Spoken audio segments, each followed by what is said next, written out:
People always talk about time freedom and financial freedom together, and I actually don't think you need to have financial freedom to have time freedom. Yes, we all want financial freedom. Amazing. But today I'm really going to focus on time freedom, and I'm going to talk about it in the context of probably one of my favorite movies, Age of Adeline.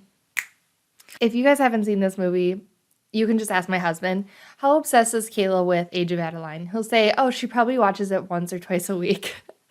I do. So let's just hop into it. So today I'm going to be talking about time freedom and the lessons that Age of Adeline has taught me about it and how I can help you achieve time freedom in your life. What I want to tell you is you already have time freedom. I think a lot of times we get caught up in our own heads and we feel like we answer the questions, I wish I could, I wish we could, I'm so busy.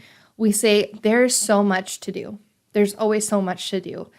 And I don't know if you ever find yourself saying this or you hear other people say this, but they'll say things like, yeah, I'll get to it. Or maybe someday, someday we'll go on that vacation. Someday we'll do such and such a thing. And you think, you know what? Like there might not be a someday. There might not be tomorrow. So of course, we all have limits in what we're able to do in terms of our resources, but there are actionable things you can do today to start giving yourself more time freedom and create more joy in your life with the time that you already have. All right, so I'm going to teach you a little bit about that. So the movie Age of Adeline has Blake Lively in it. She's amazing, and essentially what ends up happening is, spoiler alert, she stops aging after an accident that damages her telomeres, I think is what they said happens. So telomeres are parts of your DNA that, like, as you age, they get shorter and shorter and shorter, and that's what causes signs of aging and things like that. And anyways, something happens to hers and she doesn't age. And so what ends up happening is she's sort of a young person stuck in an old person's body, if you can think about that. And so her style is great. She's like 1940s, 1950s style. It's so classic. If you actually watch the trailers and the different parts that come with the movie, you can see like how they made her style. Anyway, that's for people who love that era like me, like old souls. She's essentially immortal. And I think that's something like a story that we all think about. Like, what if I had like a forever amount of time on this earth? Like, what would I do with it? And what we come to learn is that she's really unhappy for the most part. She's just going through the motions of life, and she has this routine that's sort of boring. Every 10 years, she changes her name and she moves so people don't find her, because obviously if she doesn't age, the government was out to get her, right? And so she's so unhappy. She even finds somebody that she loves, and she has to tell him, I'm moving, this won't work. And her daughter, who's ages, says, like, you have nothing but time. Like, why don't you live? Like, I'm the one that, like, my time is finite. You have forever. Like, why don't you enjoy love? Why don't you enjoy your time? You have time. You literally have time freedom. Why don't you use it? And she's like, okay, wow. Never thought about it like that. There's the theme song that goes with the book. I'm going to look at the song lyrics. The song is, I think it's called Time and then Won't Wait for No One or something, but the lyrics are, time won't wait for no one. And then the other part of the song is, speak slowly, savor every word, don't forget something, time won't wait for no one. And so that song always hits me hard because it's like, time keeps moving. It doesn't wait for you. So you need to take control of the time. And it doesn't mean over scheduling yourself.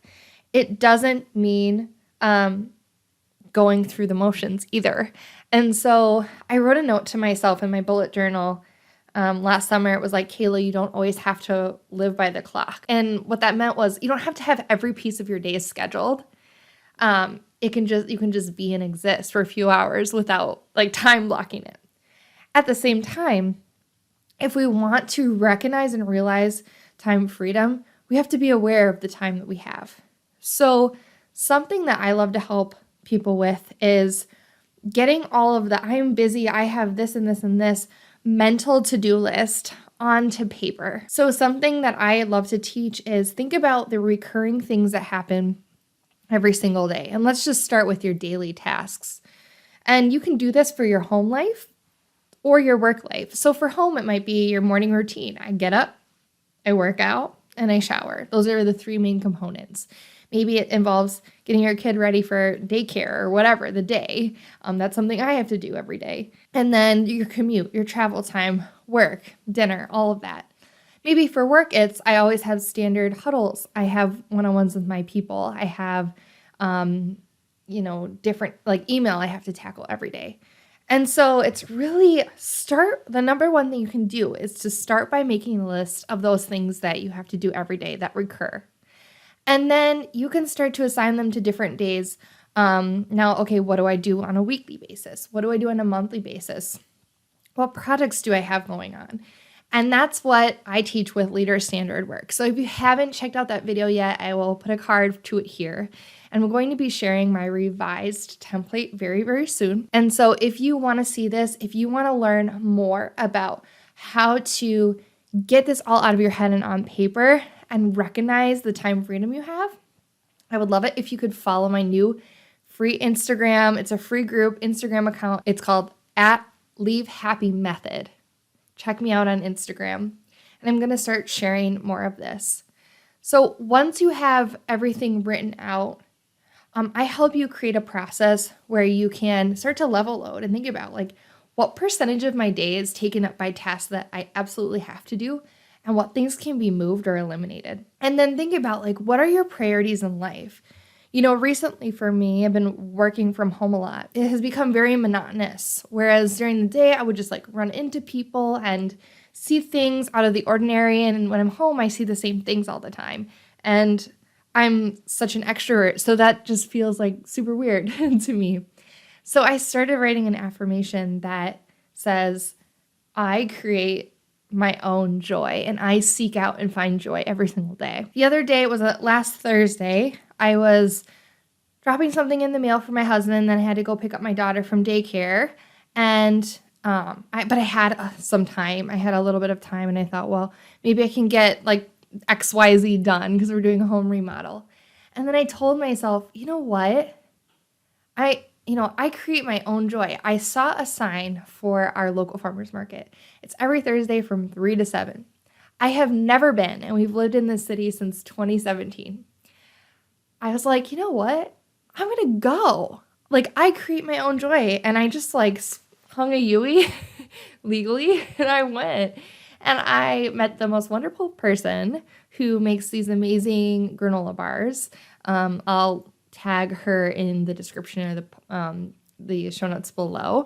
And I met somebody who makes local soap. I got some liquid soap for my home, made it from goat's milk, which is amazing. And then I bought a crepe. They were selling crepes. I thought, this is the best. Like, I've had this pregnancy craving for weeks now. Like, they have crepes? That's so weird. I didn't even know they had a local food truck. And so because like I was able to accomplish everything I wanted to during my day, because I have standard work, which is very like time blocked. But then also I have these goals around time freedom of creating my own joy and making sure that like I stay happy and excited every day. I was like, I'm going to this farmer's market. If you think of the example of Age of Adeline, like she just sort of go through the motions and live every day. And, she's sort of adventurous, but she doesn't let herself get too crazy until she starts living. And once she starts living, she is so much more happy. She's lighter. You can tell she's more free. She's less reserved. Her hair comes down. It's less perfect. She's just this more vibrant version of this wonderful person that she already is, that you're so already drawn to, but now you're even more drawn to because she no longer is immortal. Like, she actually has to do something meaningful and purposeful with her life. So if you want to create more meaning and purpose in your life, if you want to create more time freedom, recognize that time you have, create standard work around your life, but then also carve out those moments for joy, go follow my new account @LeaveHappyMethod on Instagram and hang out with me for the next few months as I share my tools to get more time freedom. I'm so excited about this. I'm very humbled by the message of time freedom because we're not immortal. We've got to do something purposeful, meaningful, and joyful with our lives. And not every minute needs to be on the clock. And some moments do need to be on paper so that we don't go through life with, a perspective that's maybe not real and all in our heads. So thank you so much for watching or listening if you're listening on the Glow Getters podcast. And I will be with you next week for a brand new episode. Take care.